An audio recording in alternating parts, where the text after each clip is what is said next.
Good morning. As summer ends and I prepare for the new school year, my thoughts always turn to this opening cathedral service. For as long as I have been connected to NCS, this service, marking the beginning of the year, always evokes strong emotions. The sight of seniors walking in with our new fourth graders reminds me that for some, this is their very first cathedral service. And for others, it is their last opening cathedral service. And at the end, we raise an American flag that will fly over the North Lawn and our school until we lower it at Flag Day in June.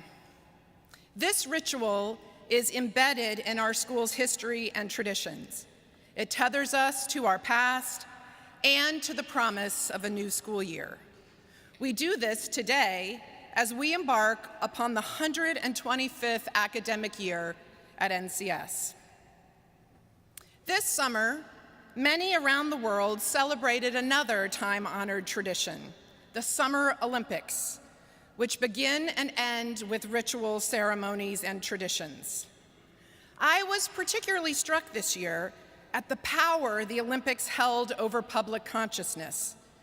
Perhaps it is because there has been so much hard news in the world, so much that is negative, divisive, and dispiriting, that the opportunity to celebrate the Games offered a much-needed reprieve and counterpoint. And there was so much to celebrate and enjoy.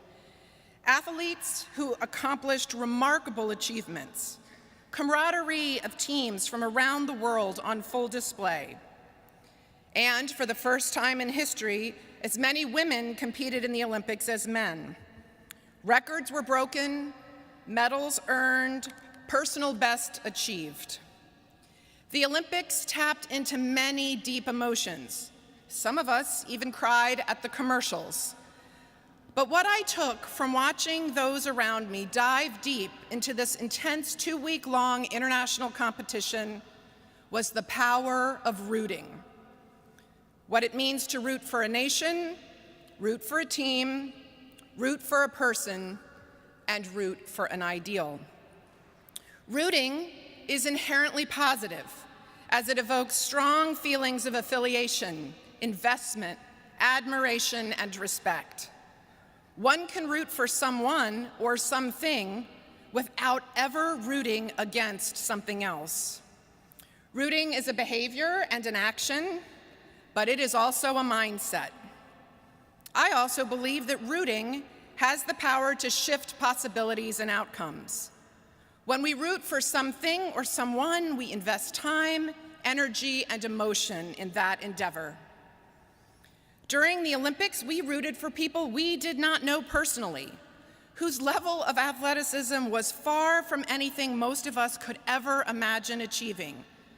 We rooted fervently for athletes often without regard for their national origin. And then the Games ended and life went on, and we set aside that passion and energy. But what if we didn't? My wish for this school year is that we make rooting for us the center of what we do at NCS. This may sound corny, but in a world increasingly full of strife, conflict, and negativity, we have the chance to forge a different path for our community, to root for one another, to root for our school, to root for us. Rooting for us is about working to build relationships grounded in support, respect, trust, and consideration with everyone who is part of our school. I am suggesting we root not just for the people we are close to and with whom we spend time, but for the collective NCS. Our school is full of individuals with different identities and backgrounds who have a wide array of talents, perspectives, hopes, and aspirations. I invite you to consider an expansive view of us and imagine what it could look like to build a network of support and connection that touches everyone in our school. When someone is rooting for you, you can feel their support and encouragement. Think about people in your life who root for you. What do? People who root for me are curious about my perspective and ask questions. They challenge my negative thinking. They offer advice, cheer me up when I am having a hard day, go out of their way to make me laugh, and offer me help when I'm stuck or struggling. And they do something else that is much harder. They offer me honest feedback that is sometimes hard to hear. Inevitably, at some point in the coming year, someone in this community will do something that upsets you, hurts your feelings, lets you down, or generally disappoints you. In that moment, you have many choices. You can fire back, match a hurtful behavior with another hurtful behavior. You can disparage the offending party publicly or covertly behind their back. You can write them off. You can ignore them. All of those choices are what I call the easy exit.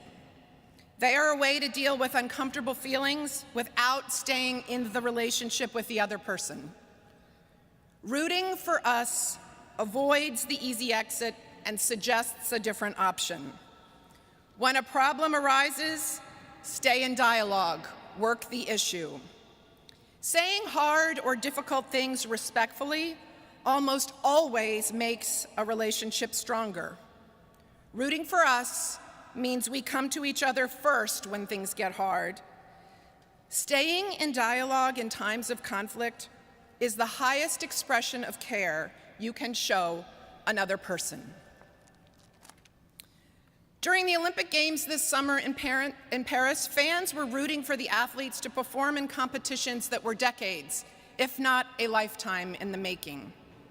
Mistakes, setbacks, injuries, and psychological hurdles were all features of an athlete's journey to Paris, and we rooted for them not despite these trials and tribulations, but because of them.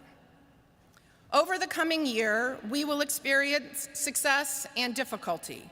None of us is alone in that experience. The power of teamwork, the power of community, rests in how well we look out for one another and lift each other up in the hard times. No school year is perfect, no institution without its challenges. I invite all of you to think about what it would mean to root for NCS in the face of challenges. We all have the capacity to make our school better, to continuously improve, but we have to put some skin in the game. We can't just watch from the sidelines and decide it's someone else's job.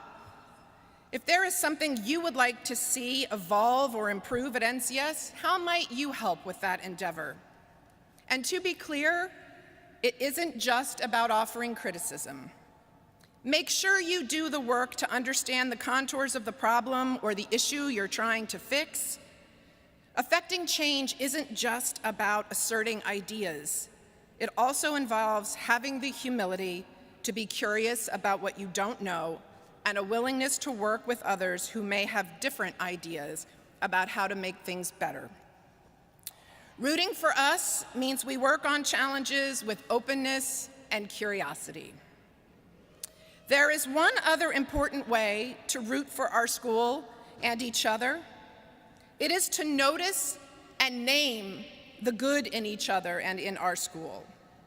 It is easy in a hectic, fast-paced year to focus on all the things we need to accomplish, the length of our respective to-do lists, and worry about what doesn't seem to be going well. Embracing the notion of continuous improvement does not mean we should lose sight of the things that are going well and celebrate those successes. I've seen this happen in my own life. I end most of my workdays by calling my 82-year-old mother. She and I are quite close, and now more than ever, I want to check in on her and see how she's doing.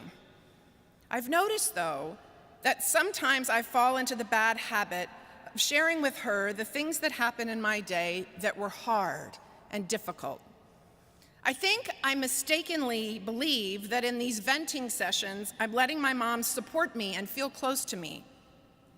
But this summer, I overheard my mom tell my brother that she thought my job as head of NCS came at too great a cost.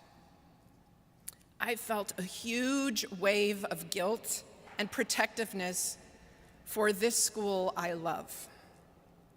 I truly believe it is a privilege to lead this school every day. I am immensely proud of what we do here, and I spend most of my days in awe of what happens in our classrooms, on athletic fields, in the theater, even in the junior lounge right outside my office. But my mom rarely hears me speak about these things, and that's a shame, and that's on me. My intention was to help my mom feel closer to me, but I was burdening her and causing her to worry. More importantly, I gave her a false impression of my true feelings about my job.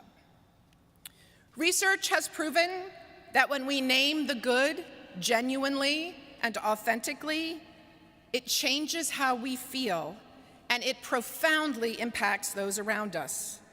It alters brain chemistry, it changes relationships, and improves culture.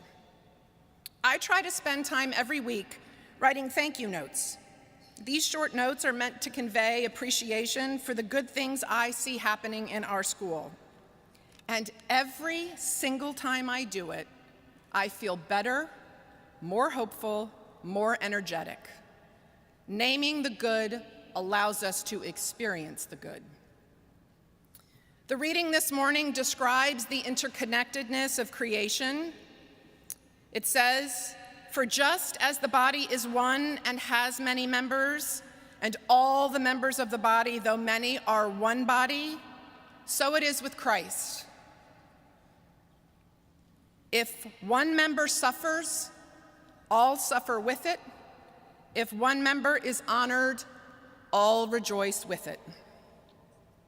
Rooting for us centers a mindset of interconnectedness.